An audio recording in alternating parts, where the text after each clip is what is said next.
There's a quote attributed to H. Jackson Brown Jr. He says, "Nothing is more expensive than a missed opportunity." I tend to agree with this. I also think it's interesting that these missed opportunities are also the most difficult, if not impossible, to quantify. Right, so if you think about our common understanding of progress or growth, it's a sacrifice, right? It's doing X brings us Y. Doing the work gets the result. It's a simple formula, and you can show your proof, you can work backwards. Right? I started working out 1 hour a day 6 months ago. This is what I look like now. The cost was 1 hour a day. The result, well, this is what I look like now. But what's the inverse of that thinking? What's the cost of not doing the work or starting the journey or taking the steps? See, we don't think about that. We don't think about the opportunity cost. Our instinct is not to question the actions we don't take. I was listening to an old lecture from Jim Rohn, who I love because he's such a practical thinker. He's got ideas you can literally, plug right into your life. And he had an amazing point. He was talking about a conversation with an old friend in which he asks his friend, who apparently watches a lot of TV, he says, "Hey, what does that TV cost?" His friend says, "Well, I think it's like $500. Jim says, "No, I don't think so." His friend says, "Yeah, I bought it, $500. He says, "No, I think it's costing you about $40K a year." Why?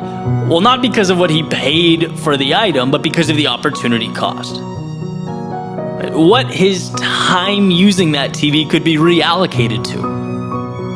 That's what's so incredible about that point. It's like, just because you don't have something doesn't mean you aren't in fact losing out on it.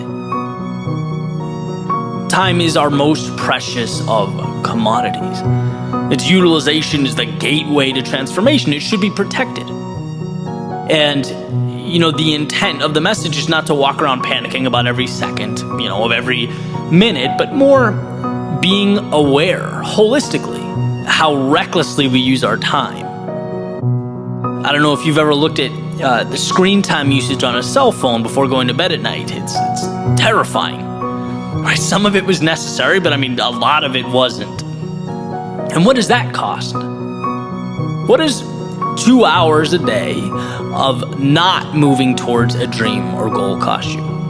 What about when it accumulates and it becomes 14 hours a week, or roughly 56 hours a month, or times 12, 672 hours a year? These numbers start to get eye-opening.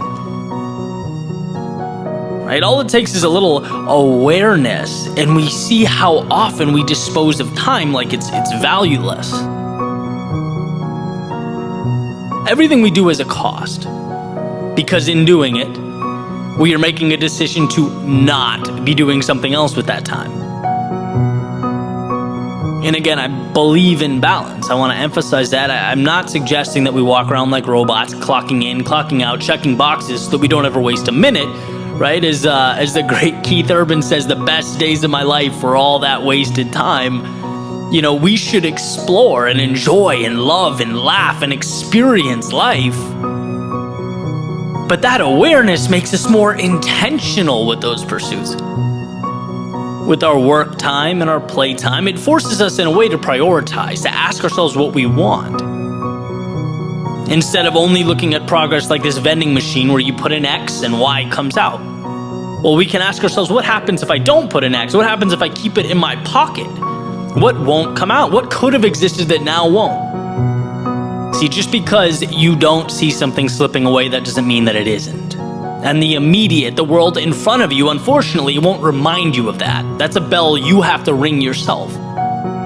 You have to peel back the what am I doing and unveil the what could I be doing? What could I be creating? What could reality look like? And maybe you think about it and you find that you're right where you want to be. And that's great.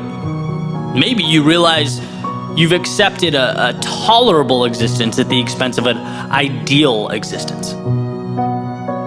In which case, I also have great news. You can change that, and you can change it now. We have to understand that you don't only have what's in front of you. You also possess a reality unseen. and undiscovered.